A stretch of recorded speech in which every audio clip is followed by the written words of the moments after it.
I want to introduce our speaker. Our guest today is Dr. Pawel Jastreboff, who is currently a professor emeritus of otolaryngology at Emory University in Atlanta, Georgia, United States. And he's also a visiting professor at University College in London, United Kingdom.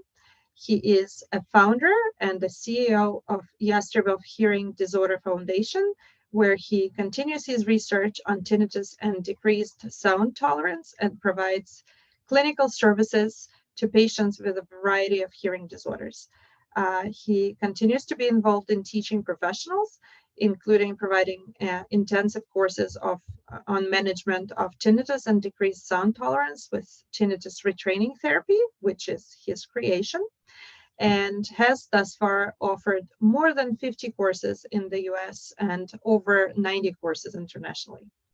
Dr. Jastreboff is recognized for his development of the first accepted animal model of tinnitus, the neurophysiological model of tinnitus, and based on its clinical method of tinnitus and DST treatment known as TRT, or Tinnitus Retraining Therapy. So thank you very much, Dr. Jastreboff, for agreeing to present for us today, and the floor is now yours. Thank you very much for your kind invitation and your kind words about me. It's an introduction to TRT, and very frequently I got a question how it started and why it is still of interest after over 30 years of its use. By the way, the best way of reaching me is this email. And my webpage is terrible, but still contains some useful information. So I have no time for taking care of this. So how TRT actually started? I'm from education, and from big part of my life, I was just basic neuroscientist, who was not interested in anything of clinical type. So I just happened to have my sabbatical from Polish Academy of Science to work at Yale University, and I was invited to be involved in the work on tinnitus. Well, I discovered very quickly that research was really very limited because there were no animal model of tinnitus, and I was actually asked to create such a model, and with only clinical results.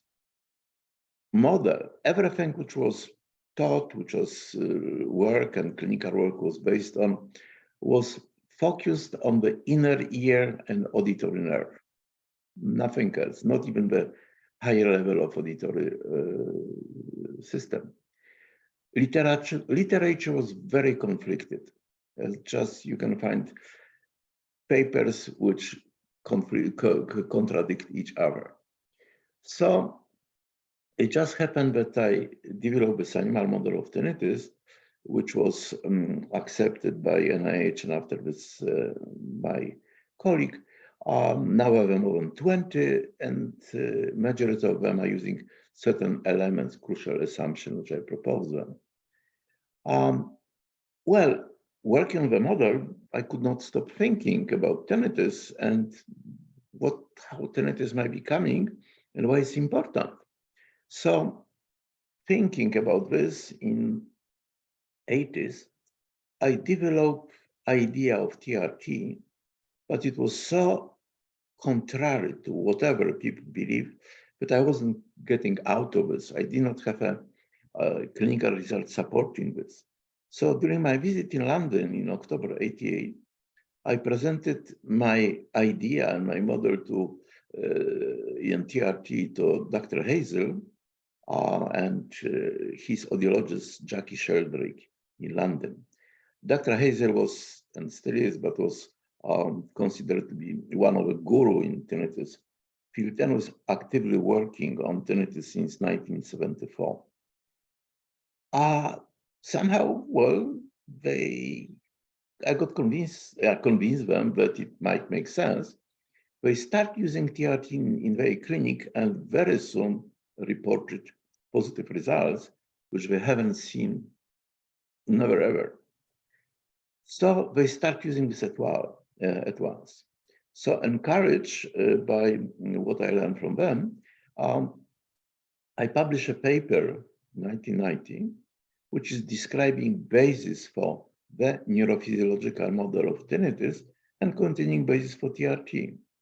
I'm happy to tell you that this paper is still, to my surprise, the most quoted paper in tinnitus literature, even now after 30-something years. So centers which were focused and which were implementing in using TRT. First was Dr. Hayes in London. I created first center in 1990 at University of Maryland. I moved from Yale to University of Maryland and opened the center. And now I have clinics in over 30 countries which are using some form of TRT. So what is general idea with TRT? What's just crucial thing? I was postulating, and now this, I believe, is a consensus on this, that when I have a person who is experiencing tinnitus, and please remember, about 80% of people with tinnitus were just experiencing, we have no problem with this, but we're hearing tinnitus and hearing tinnitus even all the time. And I was postulating that then tinnitus is just within auditory pathways.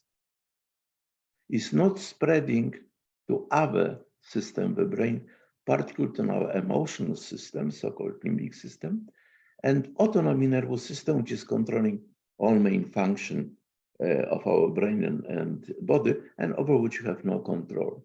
So all of this part is subconscious. That means we do not know how it works, and we have no influence of its functioning by thinking. You cannot change your blood pressure by thinking, well, now I would like to have a lower blood pressure. And it is the same with tinnitus. If tinnitus is here, we cannot have a power of just eliminating this, suppressing by thinking. So when tinnitus became a problem, when the person who is experiencing tinnitus becomes a patient, and postulate of a model was that it happens when tinnitus signal, which is in auditory system, starts spreading and activating our emotional system and our autonomic nervous system. These red arrows are showing spread of the signal. And it turned out what was as well proposed, but specifically one of the structure in the auditory system, which is still at subconscious level, is activating one of the main structure in the limbic system called amygdala, and is causing excitation with all the negative consequences, inducing both negative emotion and as well negative reaction of the brain and body. There is another connection as well from amygdala to this structure, so-called inferocolliculus, which is causing the tinnitus signal can be changed by our emotion, our mood. And both of these connections are shown here. We know that they exist. We know the anatomical correspondence, we know neurotransmitter and everything about this. And those connections are not new. We know about them for many, many years. But what I was proposing, that through this connection, tinnitus signal, that means specific neuronal activity here, which we are perceiving as a tinnitus, is going and activate our both emotion and our negative reaction. And now, if you look at this block diagram, which is known as a block diagram of neurophysiological model of tinnitus, you can see what we have actually two paths or two loops. One, it is involving our thinking, evaluation, what tinnitus is about, why, what, all the questions which you're asking about tinnitus. And the other one, which is subconscious and which involves those connection which I show you here. The question was which one was more important and which one was dominant for tinnitus. And I did a study over 300 patients, which show very clearly that when in acute state, first 3 months or so of tinnitus, the thinking and this conscious part plays some role in inducing negative reaction and creating this loop. But in chronic tinnitus, the subconscious part is dominant. And we have to do something with this part if you would like to eliminate negative reaction used by tinnitus. And this is a profound implication on how we are treating, how we are approaching tinnitus by TRT, which again, taking into account this subconscious functioning of the brain and knowing how we can eventually change this. So what is TRT? TRT is method which is aiming at habituation of negative reaction. In this case, it will be blocking, removing, which are evoked by tinnitus and decreased sound tolerance, hyperacusis, and misophonia. Patient still perceive tinnitus, but he or she is not bothered by it most of the time and can live normal life. And please notice, which we know very well, again, from neuroscience and behavioral neuroscience, but once you have a habituation of reaction, habituation of perception is achieved automatically. That means people start noticing tinnitus smaller and smaller proportion of the time. And you do not need to do anything extra or special to get this, because it's an automatic, normal function of the brain, which is habituating all unimportant stimulus. But it's important to note that if you are treating tinnitus, you should not try to achieve habituation of perception first, because you fail. You will not get it because brain will not allow for this to happen if we still have a negative reaction. So TRT focus on, formally speaking, extinction of subconscious condition reflexes, which are connecting auditory system, the limbic autonomic nervous system. And with these 2 loops, dominant is subconscious loop, which is governed by principle of condition reflexes. What this condition reflexes is most known famous Pavlovian dog. Dog was trained that when the bell is ringing, food is coming. So after a few sessions like this, dog learn and start salivating, just hearing bell ringing without food coming. And this is classical Pavlovian condition reflex. And as we have shown, this connection in case of tinnitus as well are governed by these principles which are controlling condition reflexes. And now another point of TRT, which is characteristic for TRT and differs from other methods, is that treatment is aimed to work above on the side of tinnitus source. Therefore, etiology of tinnitus is irrelevant. It doesn't matter if tinnitus is caused by something happening in the ear, or because auditory nerve is cut, or it's a central type of tinnitus. Disregarding source of tinnitus, TRT works because we are not trying to do anything with tinnitus signal. We are trying to block spreading of the signal to part of the brain which are causing this negative reaction. And TRT consists of counseling and some therapy, both which are based on the model, and you have to have both parts. You cannot have only counseling or only some therapy to call a method TRT. You can have a counseling or some therapy for treating tinnitus independently, but it will be not TRT.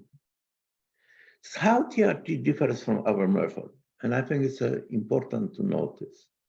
So we have this method which is aiming on the blocking transmission of the signal.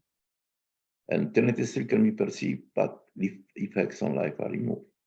So you have a medication aimed at the inner ear, electrical stimulation of the inner ear, cochlear implants, sound therapies. They are attempting to block tinnitus signal, so not hearing tinnitus, to get this cure for tinnitus. And through all the thousands of years. The first mentioning of tinnitus was about 5,000 years BC in Babylonian clay tablets. Nobody was able to achieve removing perception of tinnitus by some method. And we're still in the stage, and because of some reason in neuroscience, I have a big doubt that it is possible. Anything might be happening in the science, but I don't think it's likely. On the other side, you have a medication which are aimed at controlling limbic autonomic nervous system of reaction, antidepressants, anti-anxiety drug. So you have a tinnitus, you have a reaction which you don't like, and you are trying to improve how this reaction affecting your life. You have a psychological treatment, which typically are aiming at improving coping with tinnitus, and have a medication trying to just make this reaction easier to swallow. TRT is totally different. TRT is not trying to do anything at all with tinnitus signal. It's not trying to affect reaction, but by blocking spread of the signal to the center which are causing reaction, just remove reaction. So there is nothing to cope with because there are no reaction. So this is heart of TRT, blocking spreading of the signal and through this removing reaction. So what's the treatment? The final goal is that tinnitus has no impact on patient life. And I believe that this should be the goal of any tinnitus treatment. Just one of the misconceptions, which is sometimes happening because of a T in this name, tinnitus. From the very beginning, hyperacusis was part of a modern TRT and was essentially even for classification patient to 5-category treatment. Misophonia once was proposed and discovered with Margaret, my wife and co-worker. We proposed existence and definition of misophonia in 2001 and as well as treatment. And in TRT, tinnitus signal remain unchanged, but will not induce negative reaction. For hyperacusis, but just restore normal level of tolerance to external sound. For misophonia, is that bothersome sound, so-called misophonic triggers, cease to evoke negative reaction. And this is similar to treating tinnitus, blocking spread of activity induced by misophonic trigger to other parts of the brain.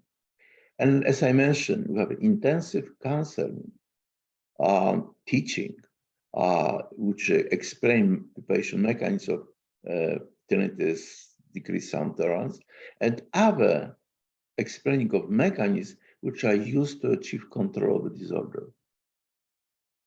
And second part, sound therapy, the main goal of sound therapy is decreasing the strength of neuronal activity perceived of tinnitus or evoked by external sounds.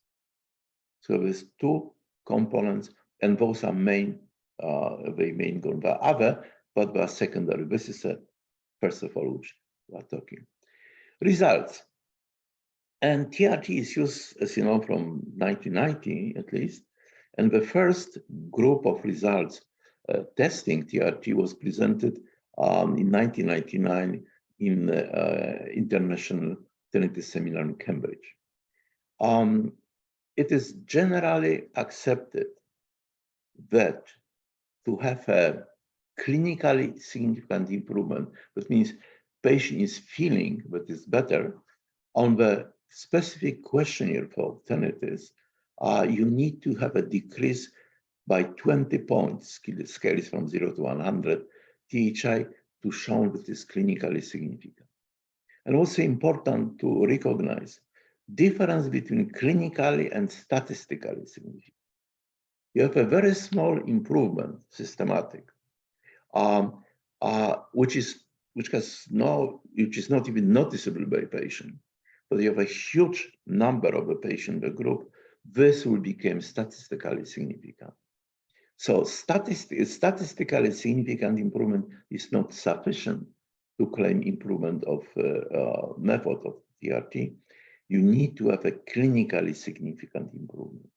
We have over 190 papers in Medline for tinnitus retraining therapy, and its first result of a randomized trial was proposed by Henry, and you have a number of centers in this 190 papers, majority positive, presenting positive result of TRT. It's about 80% success rate. And just I would like to mention to you some main results, main approaches. One is the study of Henry, which is very revealing and very helpful. We have a paper published in Lancet about cognitive behavioral therapy, which is now considering to be leading approach to tinnitus, and was done by experts in cognitive behavioral therapy. And finally, some of our results which were achieved, which were seen from our patient M.B.A. So Henry's study is very, very interesting because of several reasons. And it consists of a TRT and sound therapy, which Henry labeled masking. I prefer to call it relief therapy because sound was set at comfortable level, aiming at immediate perception of some relief, masking if possible. And I was taught about masking directly from Jack Vernon, who introduced the method and who was a guru of masking. And what Jack was proposing, it was total blocking of tinnitus perception. So whatever, we can use masking.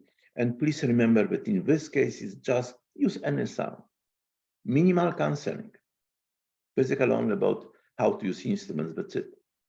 So this group in Henry's study is as simple, as basic approach of using sound and sound therapy as you can imagine. Just use the sound which is comfortable and which is giving you something positive, and that's it. No counseling, no modification.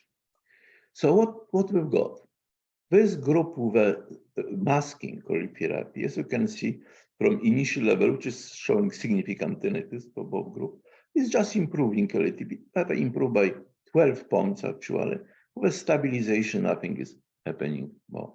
In case of TRT, you have a significantly consistent improvement after next block of a time without indication of saturation and getting increase the improvement by 30 points. So it's more than what is required for claiming tinnitus clinical effectiveness. As well, the group of a patient which are showing improvement in case of a masking was about 58% or so stable. In case of TRT, is improving the treatment and is reaching level close to 90% of the people who are seeing improvement in follow-up appointments.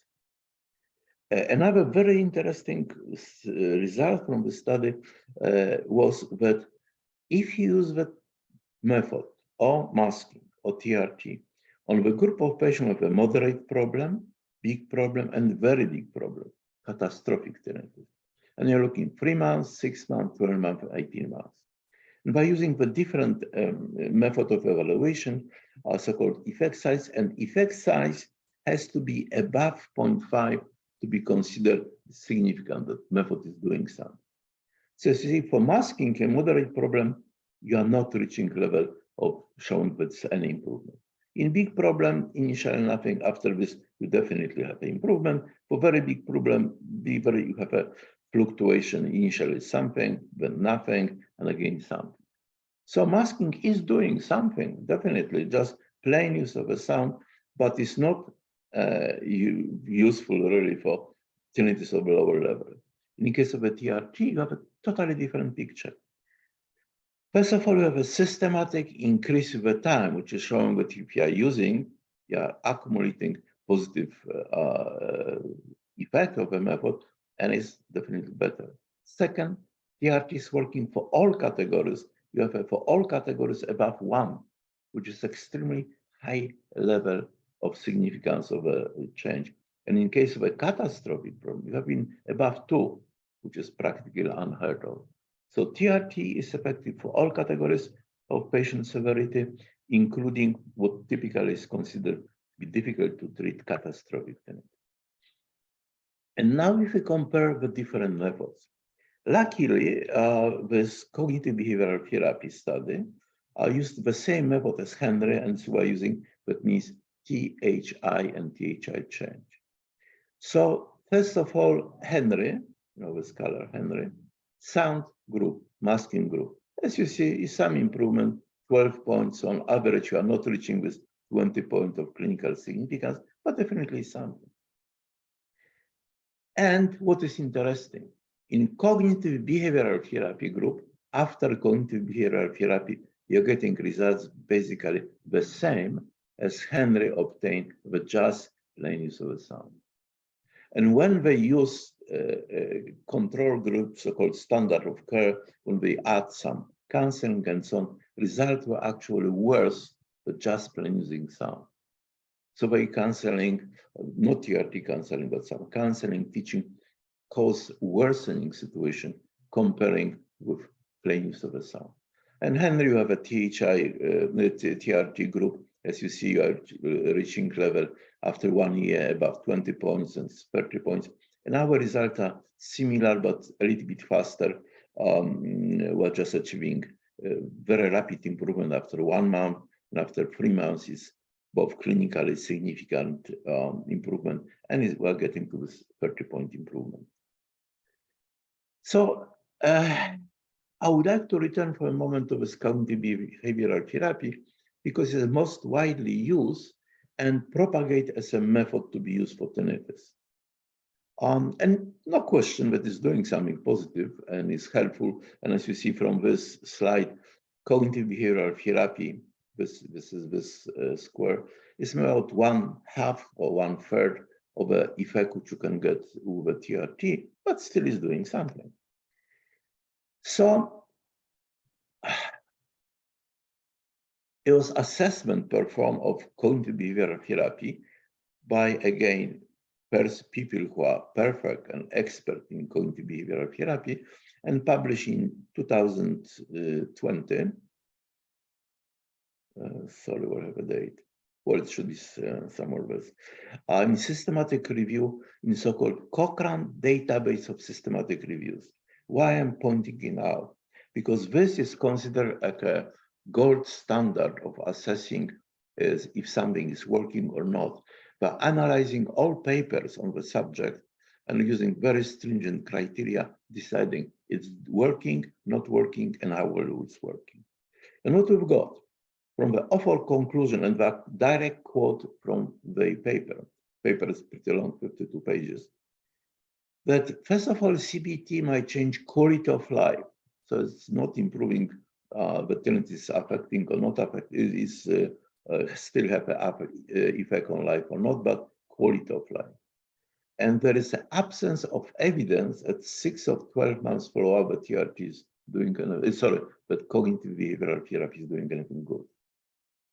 They mention adverse effects that were rare but need to be further investigated. Why I'm pointing it out? Because TRT, by definition, does not have any negative effects. And overall, there is limited evidence for CBT for tinnitus improving anxiety, health-related quality of life, or negatively biased interpretation of tinnitus. So in plain English language, well, we don't have really data to claim that TRT is doing anything positive. And the continuation of the text, comparing to audiological care, tinnitus retraining therapy, and other, we're finding that CBT probably, so we're not certain, helps, but there is a moderate that CBT may reduce negatively based interpretation of tinnitus, which is hard, the goal of TRT. And compared to audiological care and tinnitus retraining therapy, the evidence is less certain. Again, in plain English, we don't have a proof that CBT is better than TRT in treating this negative reaction. of interpretation of tinnitus. And this is from the mouth of expert in the field. So very briefly, over these 30 years, we have a lot of changes in implementations, both for counseling, in sound therapy. It's a quite profound changes. And I'm learning from patients all the time. I strongly believe that data are more important than theory. If data disagree with theory, it's a bit for theory, not for data. So a lot of changes were incorporated to make a change in effectiveness. And the main effect is that in 90s to see clear improvement on average, I need 1 year. Now it's average 1 month. So I have an improvement by order of magnitude by 10 times with a speed of effectiveness of TRT. And effectiveness of TRT was 80-something% then, and it's 80-something% now, although we have a little bit better result as well in both tinnitus and decreased sound tolerance. So take home points. You have a statistical and clinical improvement when TRT works 3 months or longer. And by the way, this effect will be studied persists for 3-5 years. Now, there's some patients which I'm following for 10 years and they're still fine. And you have a high percentage of a patient, over 80%, which are clinically showing clinical improvement. You cannot explain our result by placebo effects, no way. And there are a number of points which are proving this. And I would like to mention that TRT offers a frame of reference, philosophy, if you will, for treating tinnitus, decreased sound tolerance, and I did not mention tensor tympani syndrome, which TRT treats, and is the most commonly known manifestation of fullness in the ear or pain in the ear, which patients are complaining and is quite significant. We just finished, actually, on Wednesday, our last course, 51st course, and we are planning to have another one probably in fall 2023. And again, if you would like to get to me directly with the email and my webpage. Well, thank you very much for your attention. And I will be happy to entertain any question which you might have. Well, thank you, Dr. Jastreboff. That was very interesting and a very detailed introduction to the treatment approach known as Tinnitus Retraining Therapy and the background, why it works and how it works.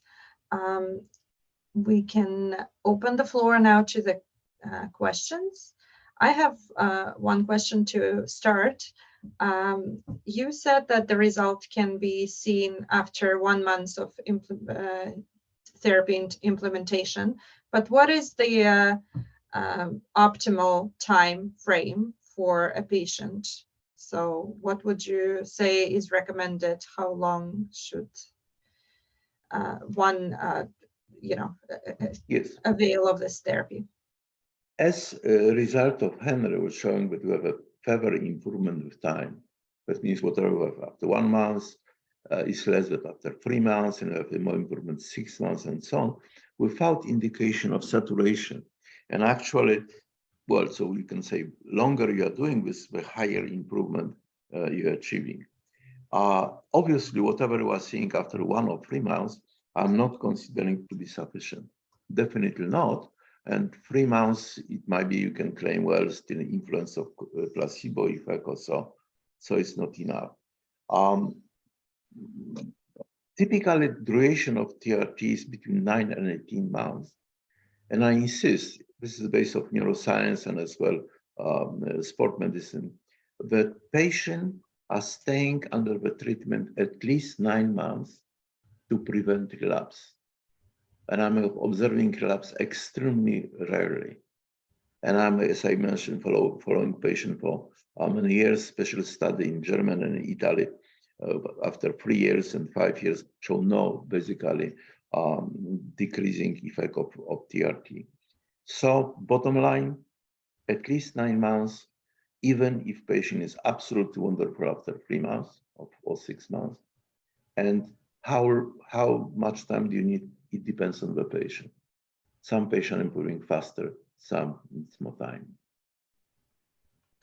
So we have a comment from the attendant. They say that they leave water running to take away the tinnitus.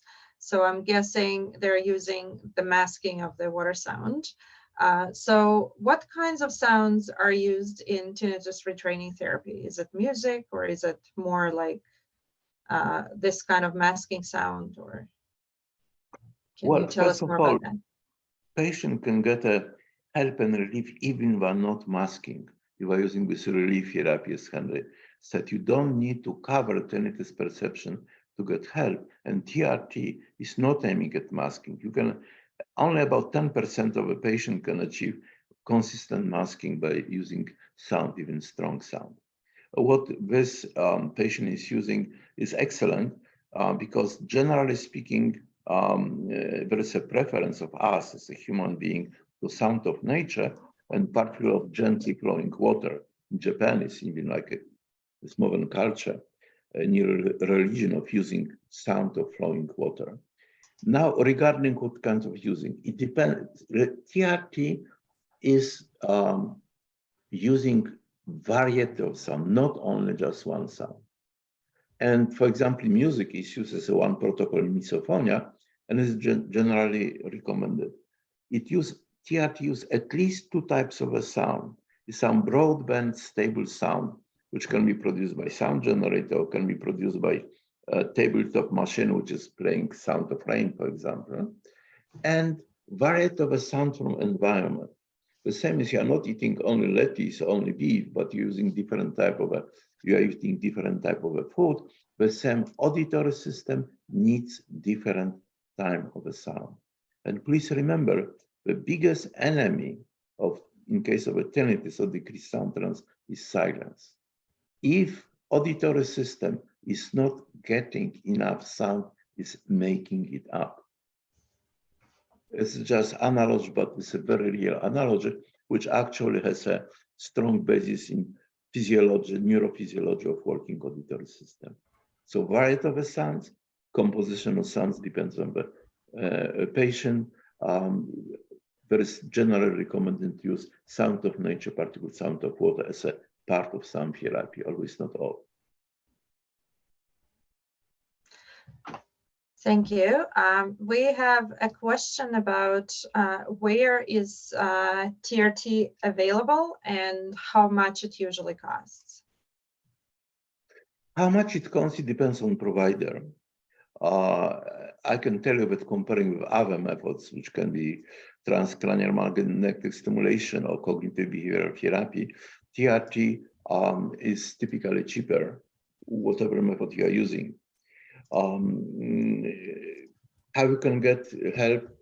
We have on this webpage, which I mentioned, you have a TRT listing of TRT association, and you have a members of this, and there's quite a number actually in Canada, which are people who went through this intensive course, and they are signing statements that are following certain basic rules of TRT.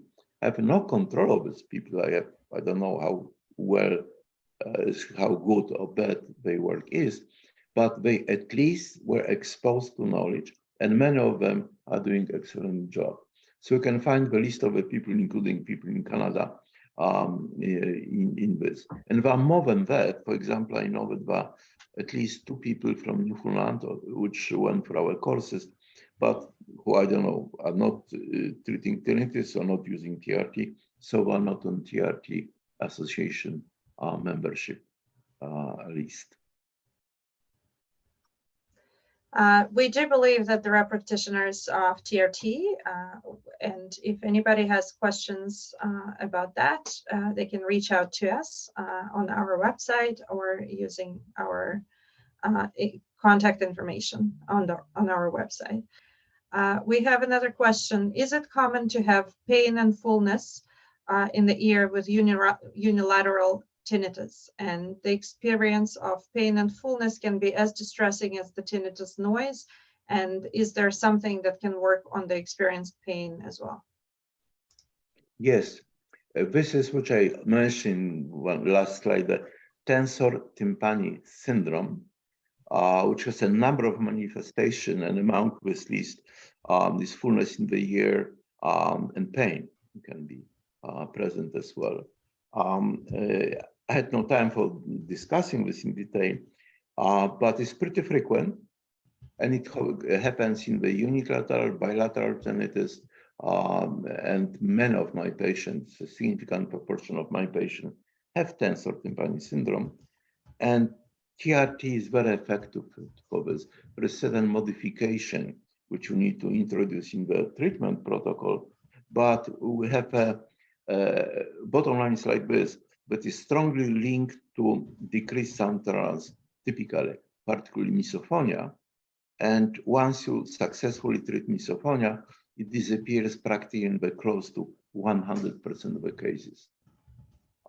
So since we have a effectiveness of misophonia, as we publish 83%, you can see that 83% of people with the tensor tympani syndrome, including pain or even very strong pain, can be treated successfully with TRT.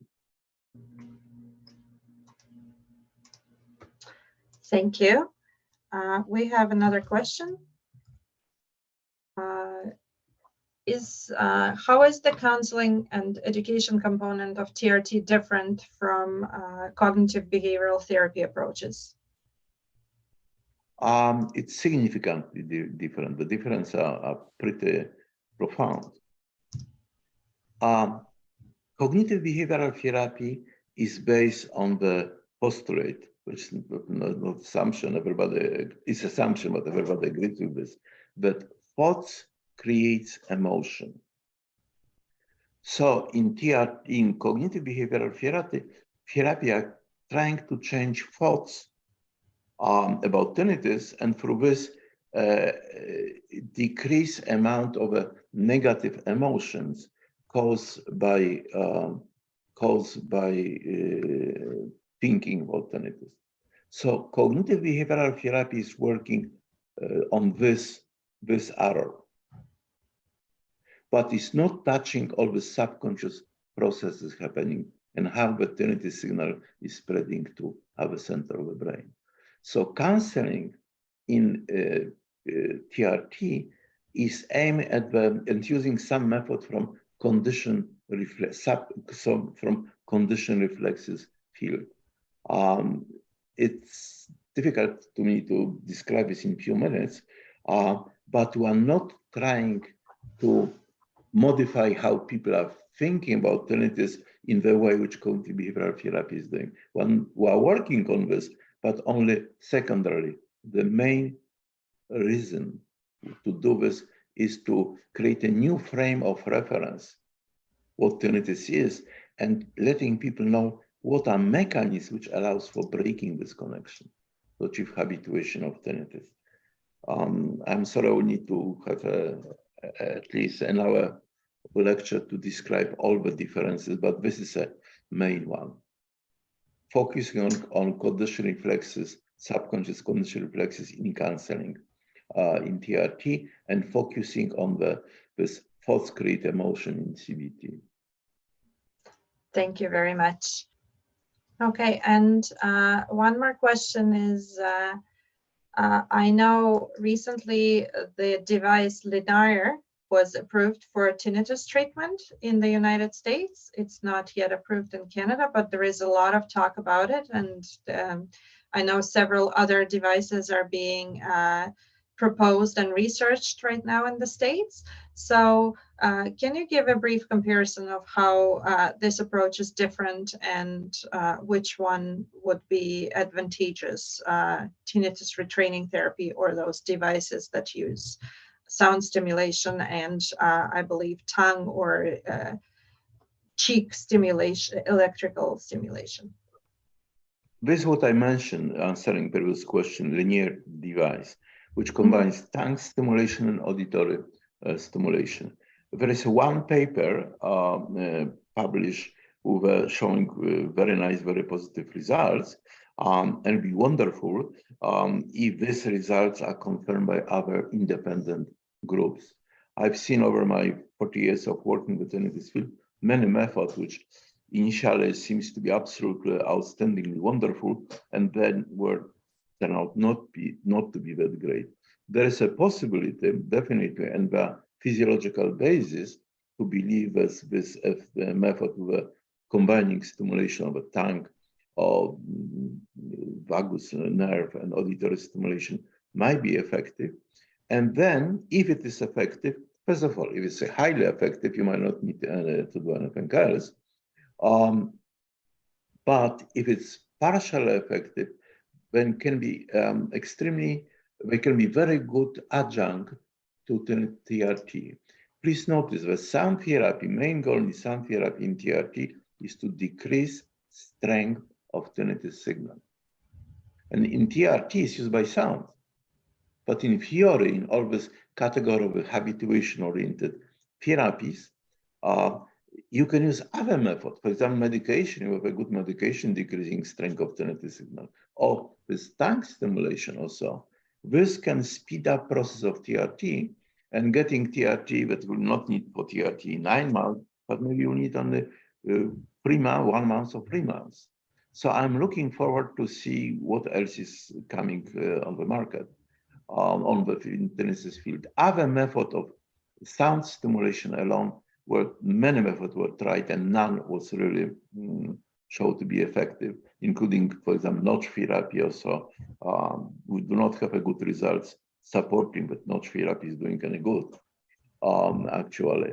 And lineage approach, this which was approved in April, I believe, April this year by FDA, seems to be most promising at this moment. But still, we need a little bit more time to get a clear picture of this. So far, I'm sorry, to the best of my knowledge, we do not have any method which will be better than TRT, but it's my opinion. Well, it surely has to be effective to, be in use for over 30 years and still be considered one of the most effective treatments. So it looks like this is all the questions we have today. Again, thank you very much, Dr. Jastreboff, for a very informative session. We receive a lot of requests on tinnitus, and I think this was a great session to have and answer a lot of questions. Hopefully people find some relief from tinnitus, and they now know how. So thank you very much, everybody, and happy May months, which is speech and hearing months. Thank you very much for invitation. I'm happy to have the opportunity of sharing some of my thoughts and ideas. Thank you. Thank you so much. Thank you.